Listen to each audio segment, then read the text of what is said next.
El sol de la mañana se filtra por los ventanales de La Moraleja con una precisión quirúrgica, iluminando las partículas de polvo que danzan en el aire como espectros de un tiempo más feliz. Cada rayo parece tener una misión: evitar el resto de la casa y posarse únicamente sobre el sillón de cuero gastado de Elena. Es un pacto silencioso que la luz mantiene con su memoria. Yo, desde mi rincón, observo el ritual diario: un hombre de 82 años convertido en guardián de un trono vacío. Mis manos, que un día levantaron edificios, hoy apenas tienen fuerza para sostener una taza de café. Me dicen que esta mansión es mi mayor logro, el pináculo de una vida de esfuerzo. Pero sin ella, estas paredes son solo una tumba elegante. Y yo, un fantasma que aún no ha entendido que debe marcharse. El reloj del vestíbulo marca las horas con una solemnidad fúnebre, recordándome que mi única tarea pendiente es esperar. Antes de continuar, suscríbete al canal y cuéntanos en los comentarios desde dónde nos estás viendo. Ayer vinieron a comer. Carlos, mi primogénito, con su traje impecable y su sonrisa de accionista, me explicó con una paciencia condescendiente los beneficios de un nuevo fondo de inversión, aunque sus ojos no me miraban a mí, sino a los cuadros que colgaban de las paredes, tasándolos con la mirada. Su esposa, Sofía, asentía a todo, una perfecta aliada en la campaña silenciosa por el control. Noté cómo su mirada se detuvo en un pequeño despiste mío, una mancha de café en el mantel, y vi el rápido cruce de miradas con Carlos. No era preocupación, era confirmación. Para ellos, cada olvido mío es un peldaño que suben hacia la herencia, una prueba más de que el viejo león está perdiendo los dientes. Ya no me duele, solo observo. He aprendido a diferenciar entre el afecto y el interés, con la misma claridad con la que distinguía el buen hormigón del defectuoso. Luego está el teatro de Isabel, mi hija mediana, y su marido Javier. Llegaron con la crisis semanal bajo el brazo, una nueva deuda imprevista, un gasto escolar que se ha disparado. Su actuación es magistral. Isabel modula la voz hasta quebrarla sutilmente al hablar de sus apuros, mientras Javier apoya la mano en su hombro, interpretando el papel de consorte preocupado. Mientras tanto, Mateo, el bohemio, el que reniega del materialismo, me trajo un libro de poesía y me habló del alma y la trascendencia, para luego, con una naturalidad pasmosa, deslizar que necesita un nuevo estudio para su proceso creativo. Un estudio, por supuesto, con un alquiler que solo el capital que tanto desprecia puede cubrir. Son tres ramas del mismo árbol, un árbol que yo planté con sacrificio y regué con mi propia vida, sin darme cuenta de que sus raíces solo buscaban secar la fuente. He pasado las últimas noches en mi despacho, rodeado de los planos y las fotografías que cuentan mi historia. En el centro de la mesa, la imagen de Elena, sonriendo en nuestra boda. Su mirada parece atravesar el tiempo y preguntarme qué he hecho. Y por primera vez en mucho tiempo, tengo una respuesta. La rabia que debería sentir se ha disuelto, dejando en su lugar una calma gélida, una lucidez aterradora. He sido el arquitecto de mi propia ruina emocional, construyendo un imperio para herederos que solo anhelan sus despojos. Pero un buen arquitecto no se lamenta de un fallo estructural, lo analiza, lo comprende y, si es necesario, derriba el edificio para salvar los cimientos. Y mis cimientos son mi dignidad. No habrá gritos ni reproches. Mi venganza no será un estruendo, sino el silencio que seguirá a mi última obra. Una demolición planificada con la precisión de un maestro. Me han declarado muerto en vida, un espectro que vaga por su propio mausoleo, y lo han hecho con la más exquisita de las educaciones. Mis hijos, los arquitectos de mi soledad, susurran sobre mí, deterioro en los pasillos, sus voces aterciopeladas tejiendo la red legal para proteger su herencia de mis supuestos desvaríos. Creen que el viejo león ya no es más que un eco sordo en esta mansión vacía, una reliquia que aguarda su turno en el anticuario. Pero se equivocan. En este silencio autoimpuesto he encontrado una claridad que quema, una lucidez forjada en el frío de la traición. Observo sus visitas calculadas, sus afectos ensayados, y en lugar de rabia siento la calma de un ingeniero ante un fallo estructural. No saben que estoy trazando un último plano, no con ladrillos, sino con el silencio. Mi obra final no será un edificio sino una demolición orquestada con precisión milimétrica. Mis pasos ya no resuenan en el mármol. Se ahogan en las alfombras persas, como si el propio suelo se negara a reconocer mi presencia. Vivo en un museo de mi propia vida, donde cada objeto es una reliquia, y yo, el vigilante fantasma que nadie ve. El personal de servicio se mueve a mi alrededor con una eficiencia silenciosa, dejándome bandejas de comida que apenas toco y recogiendo platos que permanecen intactos. Sus miradas son una mezcla de lástima profesional y distancia calculada. Soy el anciano patrón, una figura abstracta que firma sus nóminas, no un hombre de carne y hueso. El aire de la casa es denso, huele a cera fría y a tiempo detenido. A veces, me quedo de pie en mitad del gran salón, invisible, y escucho el murmullo de los jardineros fuera, el sonido de un mundo que sigue girando más allá de los muros de esta fortaleza dorada, ajeno a la parálisis que reina dentro. El corazón de esta casa helada sigue siendo su sillón, el trono de cuero vacío de Elena. A su lado, sobre una mesita de caoba, permanece el libro que leía, con un marcapáginas señalando una frase que nunca terminó. A veces acerco la mano, sin atreverme a tocarlo, como si temiera romper el último vestigio tangible de su existencia. Es, en estos momentos cuando la invisibilidad duele más. Recuerdo las miradas de Elena, que me abarcaban por completo, que me hacían sentir el centro del universo. Ahora, las únicas miradas que recibo son las de mis hijos en sus visitas esporádicas. Pero no me ven a mí. La mirada de Carlos no se posa en mí, sino sobre mí, como un tasador evaluando el marco de un cuadro. La de Isabel me atraviesa, buscando una señal de debilidad que justifique su siguiente petición. Soy un obstáculo transparente entre ellos y su futuro. El silencio se ha vuelto mi compañero más leal y cruel. El teléfono, que antes era un torrente de vida, ahora es un objeto decorativo en la biblioteca, una reliquia de un tiempo en que mi voz importaba. Las llamadas de mis hijos se han espaciado hasta convertirse en eventos predecibles, preludios de una necesidad económica. Ayer, la secretaria de Carlos me envió un correo para cancelar nuestro almuerzo semanal por tercera vez consecutiva. Isabel, desde un resort de lujo pagado con mi última ayuda, me mandó una postal genérica con un simple besos. De Mateo, el alma sensible, no sé nada desde que le transferí el dinero para su retiro espiritual. Me han borrado del presente, convirtiéndome en un prólogo de su futuro financiero. No soy un padre, soy una cuenta bancaria que aún respira, y ellos esperan, con exquisita paciencia, a que deje de hacerlo. Mi memoria ya no es un archivo ordenado sino un almacén polvoriento donde los recuerdos más pesados se han hundido hasta el fondo.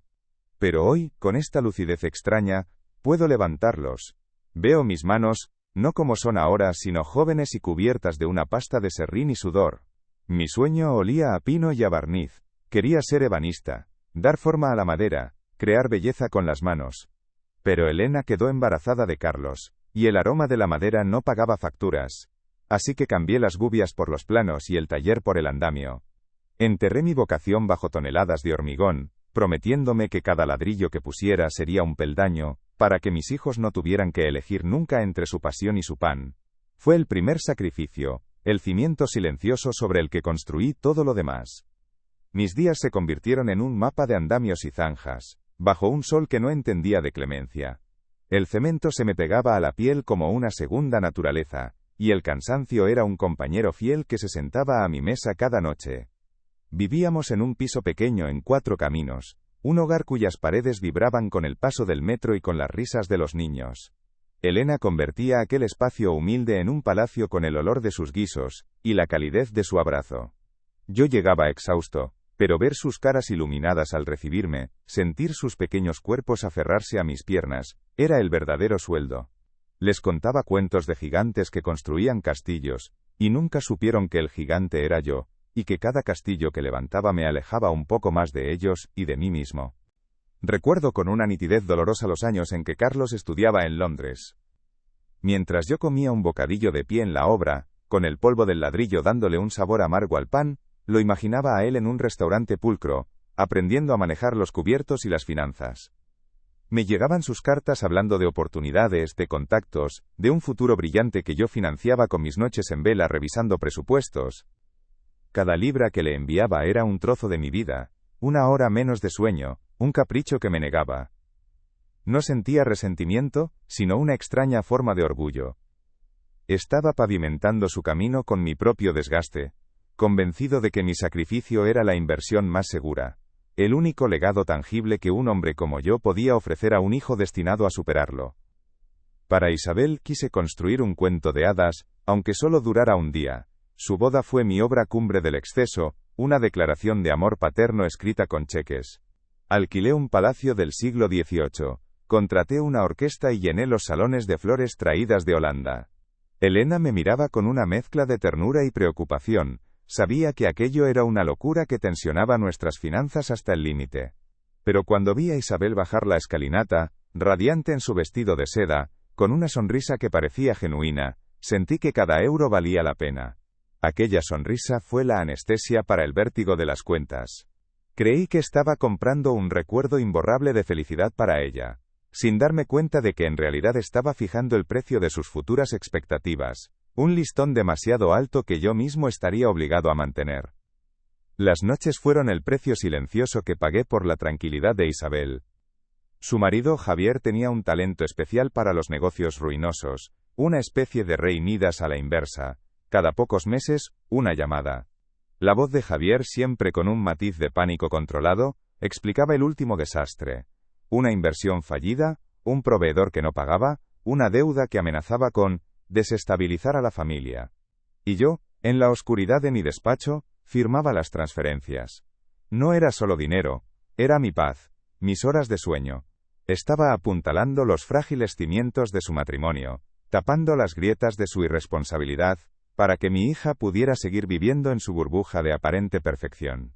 Elena me decía que los estaba malcriando, pero yo solo veía a mi niña, y mi instinto era protegerla de cualquier tormenta, incluso de las que ellos mismos provocaban.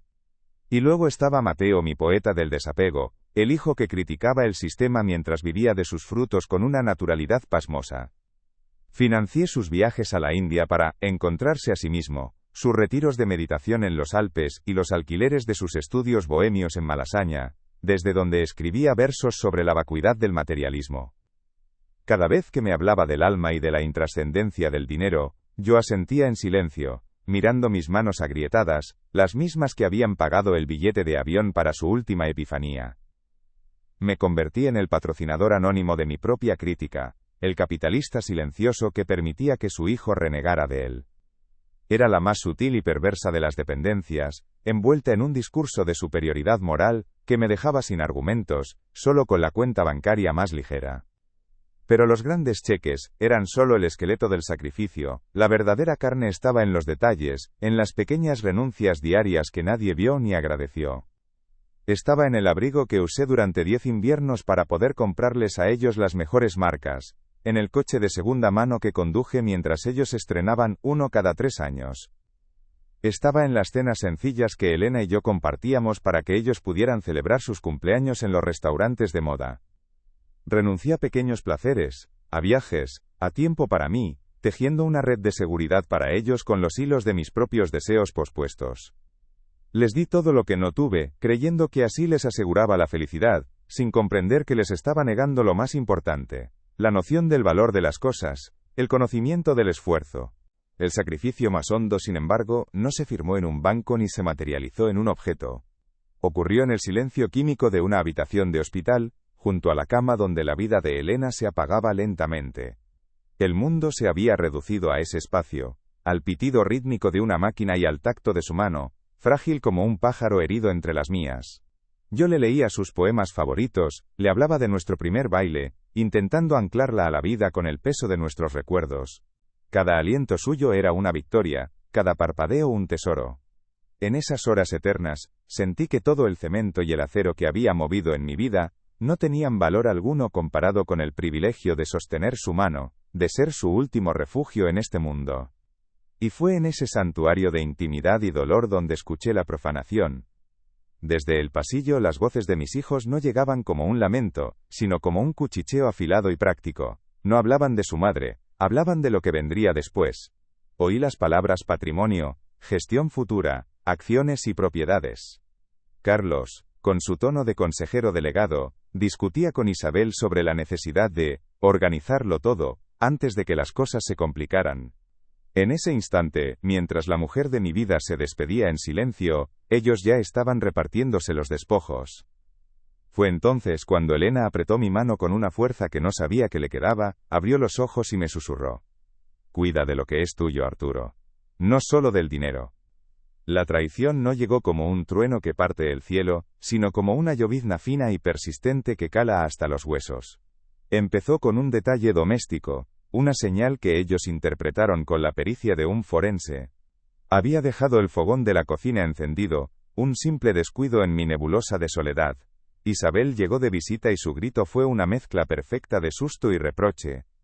Papá, por Dios, podrías haber volado la casa por los aires. Pero tras la reprimenda, vi el gesto. Una mirada rápida, casi imperceptible, a su marido Javier. No era una mirada de alivio, sino una transacción silenciosa de información, una confirmación. En sus ojos, mi olvido no era un accidente, era una prueba pericial, una muesca más en el expediente que estaban construyendo contra mi lucidez.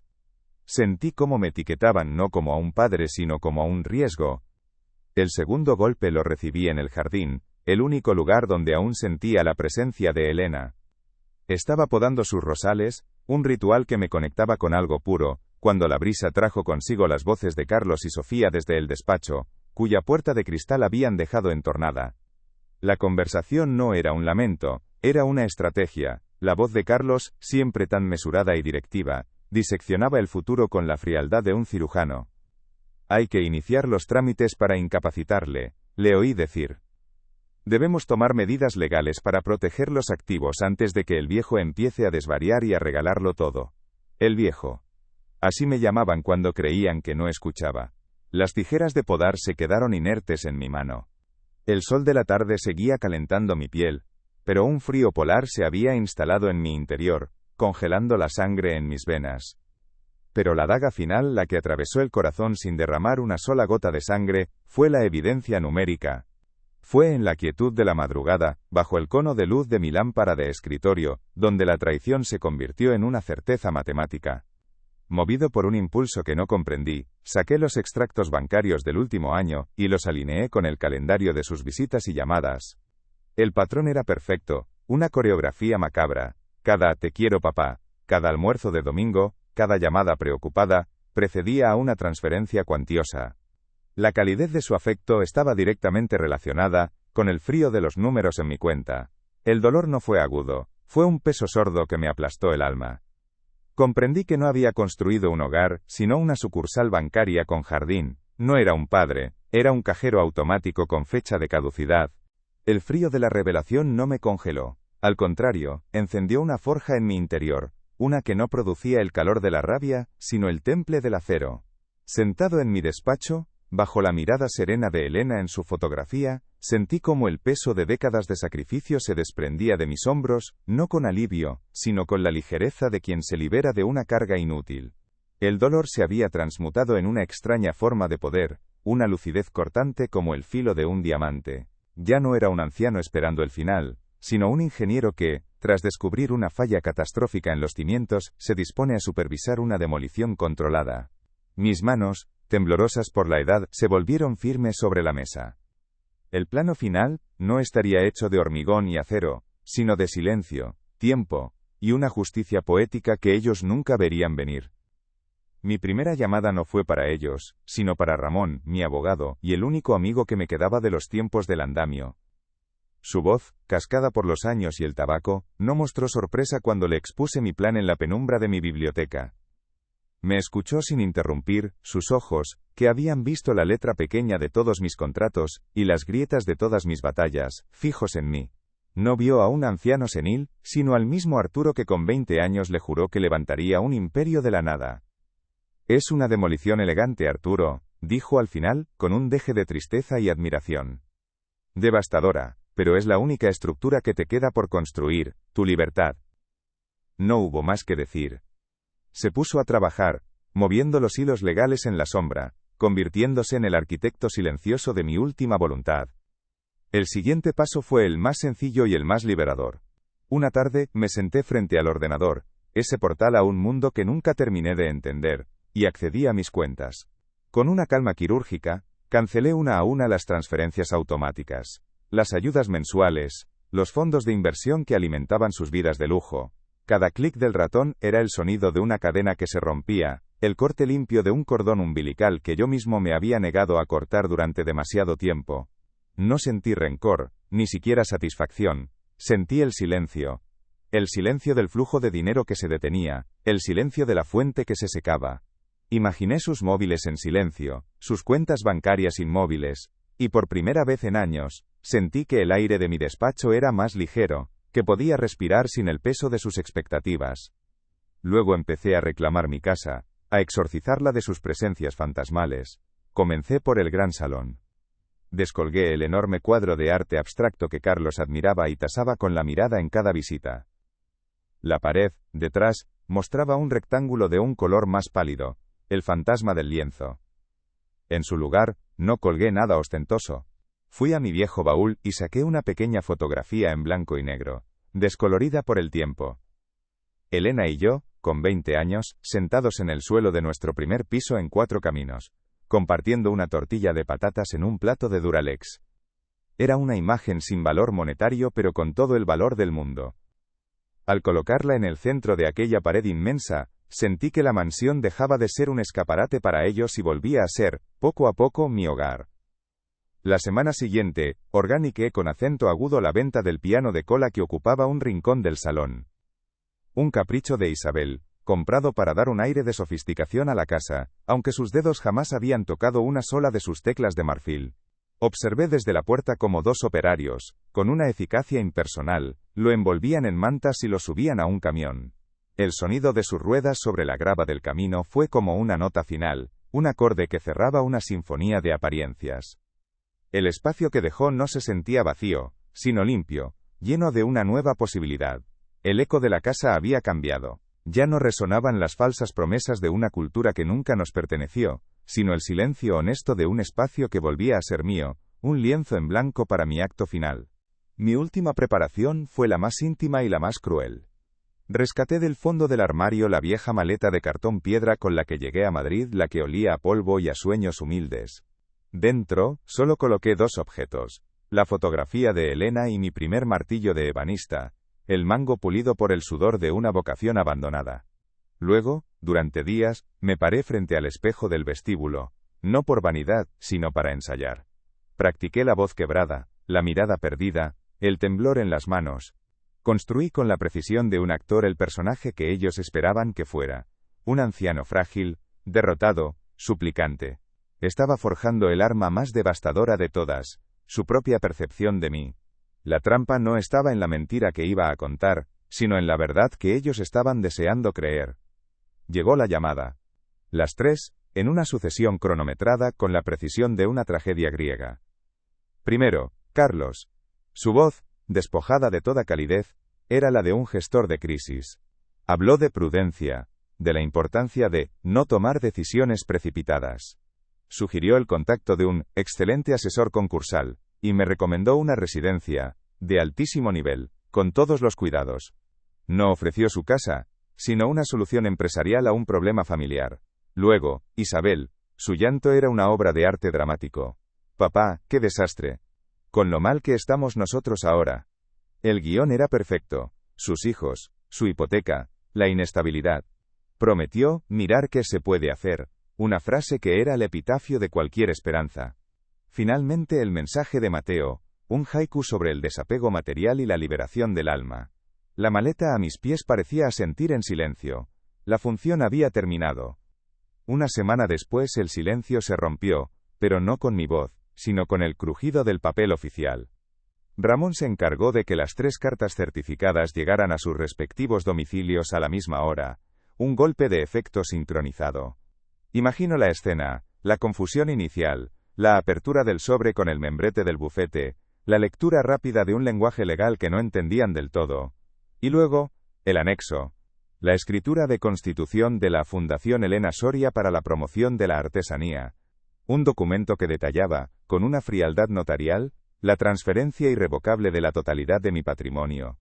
No había reproches, solo hechos. La herencia no se había perdido, se había transformado. Su futuro dorado, sus yates y sus áticos, convertidos en becas para jóvenes ebanistas y ceramistas anónimos. La estocada final era una copia de mi Nuevo Testamento, firmado el día después de sus llamadas. No esperé a escuchar sus gritos ni sus amenazas. Esa mañana, mientras ellos descubrían que habían heredado el vacío, yo cerré la puerta de la mansión por última vez, dejando atrás el eco de sus vidas.